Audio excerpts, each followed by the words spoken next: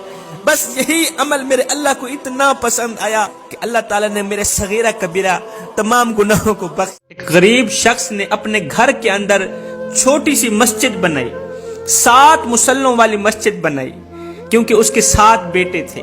جب مسجد کی تعمیر کا کام مکمل ہو گیا تو اس نے اپنے 7 بیٹوں کو بلایا، 7 بیٹوں کو اکٹھا کیا، کہا، بیٹو میری خواہش ہے، میری تمنا ہے کہ اس مسجد کی جو لپائی ہے نا وہ جنت کی مٹی سے کروں۔ تم 7 بھائی اپنے گھر سے نکلو، مجھے جنت کی مٹی لا کر دو، میری خواہش ہے، میری یہ خواہش پوری کر دو۔ اب 6 بھائی گھر سے باہر نکلے، کہاں جا رہے ہیں؟ جنت کی مٹی تلاش کرنے جا رہے ہیں۔ کام تو بڑا ہی مشکل تھا، لیکن باپ کا حکم تھا، انکار کی گنجائش بالکل بھی نہیں بنتی تھی۔ اب 6 بھائی گھر سے باہر نکلے، 7واں بھائی گھر میں رہا اس لیے کہ وہ بیمار تھا۔ اب 6 بھائی پورا دن ایسے خاک چھانتے رہے، جنت کی مٹی تلاش کرتے رہے۔ جنت کی مٹی کہاں سے ملنی تھی؟ شام کو خالی ہاتھ واپس گھر لوٹے، کیا دیکھتے ہیں؟ چھوٹا جو بھائی تھا نا، جو بیمار تھا، وہ بوری میں مٹی بھر کے بیٹھا ہے۔ باپ نے پوچھا، اوے وہ جو تلاش کرنے گئے تھے ان کو نہیں ملی، تو نے جنت کی مٹی گھر بیٹھے بیٹھے کہاں سے حاصل کر لی؟ کہا، بابا بوری اٹھا کر اپنی ماں کے پیچھے پیچھے بھاگتا رہا، جہاں جہاں میری ماں چلتی گئی وہاں وہاں کی مٹی اٹھا کر بوری میں ڈالتا گیا۔ بابا یہ وہی جنت کی مٹی ہے جس مٹی کی آپ کو ضرورت ہے۔ باپ نے دوسرے بیٹوں کو کہا، او نادانو، تم ایسے ہی پورا دن بھاگتے رہے، جنت کی مٹی تلاش کرتے رہے، اور تمہاری جنت تو تمہارے گھر میں بیٹھی ہے۔ اے جوانو، تمہاری جنت بھی تمہارے گھر میں بیٹھی ہے۔ ماں کے پیروں تلے جنت ہے، ماں کی قدر کیا کرو، بوڑھے باپ کی قدر کیا کرو، اپنے والدین کے آگے اونچی آواز میں بات مت کیا کرو، اونچی آواز میں بات مت کیا کرو۔ جس دن یہ خاموش ہو گئے اس دن تم ان کی آواز سننے کو ترسو گے۔ ایک شخص کی اکلوتی بیٹی تھی، بیٹی کی شادی کے دن قریب تھے، اس نے جہیز کا سارا سامان مہیا کیا، باپ نے جہیز کا سارا سامان اکٹھا کیا۔ جس دن بیٹی کی شادی تھی، بیٹی کی بارات تھی، این اسی دن موت کے فرشتے نے حملہ کیا، بیٹی کی روح نکال کے چلا گیا۔ ادھر سے باراتی بارات لینے کے لیے گھر سے روانہ ہوئے، این اسی دن بارات کے دن جس دن بیٹی نے رخصت ہونا تھا، موت کے فرشتے نے حملہ کیا۔ اس نے نہ دیکھا یہ خوشیوں سے بھرا گھر ہے، اس نے ایک پل میں خوشیوں کو اجاڑ کے رکھ دیا۔ موت نے ایک پل میں خوشیوں کو غمگینگیوں میں بدل کے رکھ دیا، نہ رحم کیا۔ دور سے آنے والی بارات کو کسی نے کہا، تمہاری شادی بربادی میں بدل گئی، اب وہ تمہارے لیے دلہن نہیں رہی، گھر میں لاش پڑی، گھر میں میت پڑی۔ مبارکباد دینے کے لیے جو آئے تھے وہ فاتحہ پڑھ کے جانے لگے، جنازہ پڑھ کے جانے لگے۔ روتے ہوئے باپ کی اچانک نظر جب مری ہوئی بیٹی کے جہیز پر گئی نا، تو اس نے ایک چیز کی کمی محسوس کی، تو روتے ہوئے باپ نے دکھ بھرے انداز میں 2 لفظ کہے، 2 جملے کہے، جسے سننے کے بعد کلیجہ پھٹنے کو آ جاتا ہے۔ روتے ہوئے باپ نے کہا، نہ آیا یاد اے آرام اس نامرادی میں، کفن دینا تم ہی بھولے تھے ہم سامان شادی میں، ہم نے سب کچھ تو خرید لیا تھا، ہم نے سب کچھ جہیز کے لیے لے لیا تھا، لیکن بیٹی کے لیے کفن نہیں لیا۔ ایک عالم دین سے پوچھا گیا، آپ نے کبھی اللہ کے ولی کی زیارت کی ہے؟ نے کہا، لو جی، میں تو ابھی تھوڑی دیر پہلے اللہ کی ولی کی زیارت کر کے آیا ہوں۔ کہا، وہ کیسے؟ کہا، میں کہیں گیا ہوا تھا سفر پہ، ٹرین اسٹیشن پہ جب میں نے سامان اتارا، سامان اتارنے کے لیے مجھے ایک مزدور کی ضرورت پڑی، سارے مزدور دوڑ کر آ گئے، میں نے دیکھا ایک مزدور تھا، وہ مصلی پہ کھڑا ہو کے نماز میں مشغول ہے، وہ نماز میں مشغول ہے۔ میں نے کہا، نہیں، میں نے کام اسی سے کروانا ہے، میں نے کام اسی مزدور سے کروانا ہے جو نماز میں مشغول ہے۔ نماز سے فارغ ہونے کے بعد میں نے کہا، او بھائی، تجھے پتہ بھی ہے ٹرین کی آمد کا وقت ہے، تجھے مزدوری ملنے والی، تجھے پتہ بھی ہے اس کے باوجود بھی تو نماز میں مشغول ہو گیا ہے؟ اس نے کہا جو میرے حصے کا رزق ہے میرا مالک مجھ تک ضرور پہنچائے گا اور ہر حال میں پہنچائے گا۔ اس نمازی مزدور نے کہا بھائی جس رازق نے آپ کو میرے لیے انتظار میں رکھا، جس رازق نے آپ کو میرے لیے روکے رکھا کہ تو نے صرف اسی سے مزدوری کرانی ہے، تو نے صرف اسی کو پیسے دینے ہیں، بھائی اس مالک کو سجدہ نہ کرتے ہوئے مجھے شرم آتی ہے۔ کیا مجھے جچتا ہے کہ اتنے پیار کرنے والے، میری اتنی دیکھ بھال کرنے والے رب کو سجدہ کرنے میں دیر کروں؟ یہ مجھے نہیں جچتا۔ ایک روتی ہوئی خاتون مولوی صاحب کے پاس آئی، کہا مولوی صاحب امیری کا جنازہ نکل گیا، غربت عروج پر آ گئی، میرے بچے ہیں، جب ان کو کھانے کو کچھ نہیں ملتا تو رات کو سوتے وقت وہ بہت زیادہ روتے ہیں، مولوی صاحب کوئی ایسا تعویذ لکھ کر دو کہ میرے بچے رات کو بھوک سے رویا نہ کر۔ جیسے ہی مولوی صاحب نے تعویذ لکھا اسی دن سے ان کے حالات بدلنے لگے، اسی دن سے ترقی ہونے لگی، دن بدن ترقی میں جاتا رہا، اتنی ترقی ہوئی ایک دن یہ لوگ امیر بن گئے، اللہ تعالیٰ نے رزق سے نوازا، پیسے سے نوازا، دولت سے نوازا۔ ایک دن یہ خاتون اپنے محل کے اندر بیٹھی ہوئی ہے، اچانک اس کی نظر اس صندوق پر پڑی جہاں اس نے مولوی صاحب کا وہ والا تعویذ سنبھال کے رکھا ہوا تھا۔ اس نے سوچا کیوں نہیں تعویذ اٹھا کے دیکھوں تو صحیح کہ آخر مولوی صاحب نے کیا لکھا تھا کہ ہم نے اتنی جلدی ترقی کر لی۔ اس خاتون نے تعویذ اٹھایا، کھولا، دیکھا، اس کاغذ کے اوپر یہ ایک جملہ لکھا ہوا تھا کہ جب پیسوں کی ریل پیل ہو جائے تو یہ پیسہ تجوری میں چھپانے کے بجائے ایسے گھر میں دے دینا جہاں رات کو بھوک کی وجہ سے بچوں کے رونے کی آواز آتی۔ خوبصورت عورت تھی، اللہ نے بڑے ہی حسن سے نواز رکھا تھا، بڑی ہی حسین و جمیل حسن کی ملکہ شہزادی۔ جب وہ مری تو اس کی خوبصورتی بدصورتی میں تبدیل ہو گئی، جب اس کے جسم سے روح نکلی نا تو لوگوں نے دیکھا اس کی خوبصورتی بدصورتی میں تبدیل ہو گئی۔ دیگر عورتوں نے دیکھا، کہا یہ تو نمازیہ عورت تھی، نمازیں پڑھا کرتی تھی، قرآن پڑھا کرتی تھی، تہجد گزار عورت تھی، اس کی خوبصورت شکل کو کیا ہو گیا ہے؟ یہ تو وقت تھا، اس کی پیشانی سے، اس کے چہرے سے نور چمکتا، اس کے چہرے کو کیا ہو گیا ہے؟ اس کا خوبصورت چہرہ بدصورتی میں تبدیل کیوں ہو گیا؟ خیر اس کو غسل دیا گیا، کفن دیا گیا، جنازہ پڑھایا گیا۔ تدفین کے بعد کافی عرصہ بعد کسی خاتون نے اسے خواب میں دیکھا کہ وہ قبر میں چیخ و پکار کر رہی، رو رہی ہے، تڑپ رہی ہے، چیخ رہی ہے، کہتی ہے مجھے بچاؤ، مجھے بچاؤ، مجھے بچاؤ۔ اس نے پوچھا تو نماز بھی پڑھتی تھی، قرآن بھی پڑھتی تھی، تہجد گزار تھی، اچھی عورت تھی، مومنہ عورت تھی، تجھے کیا ہو گیا ہے؟ اللہ تعالیٰ نے کس گناہ کی وجہ سے تجھے اتنا بڑا عذاب دے رکھا ہے کہ قبر سے تیری چیخیں نکل رہی ہیں؟ تو اس عورت نے کہا کہ میں سب کچھ کرتی تھی، میں قرآن بھی پڑھتی تھی، میں نماز بھی پڑھتی تھی، میں تہجد بھی پڑھتی تھی، لیکن میں پردہ نہیں کرتی تھی، میں بن سنور کے باہر نکلتی تھی، میک اپ کر کے خوبصورت سا چہرہ بنا کے گلی سے باہر نکلا کرتی تھی، اس سوچ کی بنیاد پر کہ لوگ مجھے دیکھیں، جو ایک بار دیکھے بار بار دیکھنے کی خواہش پیدا ہو، بس اس سوچ کی بنیاد پر میں گھر سے باہر نکلتی۔ میرا جو حسن تھا وہ میرے شوہر کے لیے نہیں تھا، یہ میری ایک سوچ تھی، میرا جو حسن تھا وہ باہر والوں کے لیے، نامحرم لوگوں کے لیے تھا۔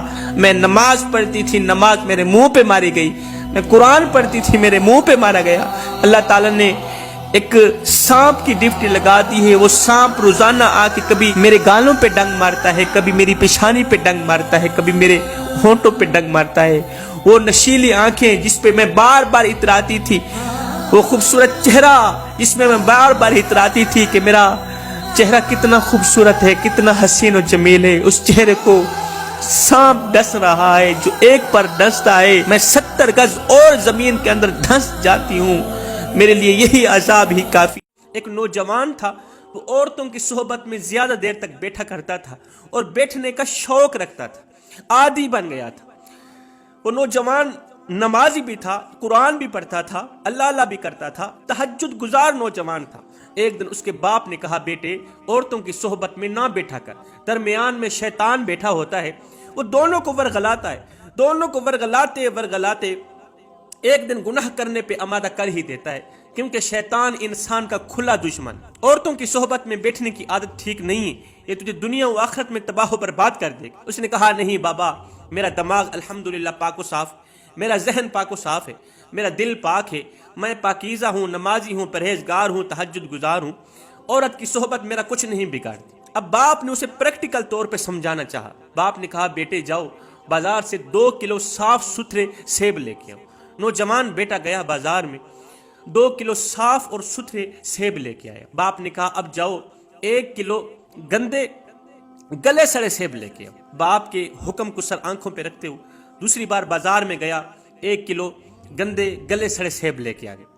اب باپ نے کیا کیا اسی کے سامنے اسے سمجھانے کے لیے کہا بیٹا ٹوکری لے کے آؤ۔ ٹوکری لے کے آ گیا، 2 کلو صاف ستھرے سیب ٹوکری میں ڈال دیے، 1 کلو گندے گلے سڑے سیب ٹوکری میں ڈال دیے، کہا ایک سائڈ پہ رکھ دو، صبح اٹھ کے میں آپ کو یہ دکھا کے کچھ سمجھاؤں گا، اس سے سبق حاصل کرنا۔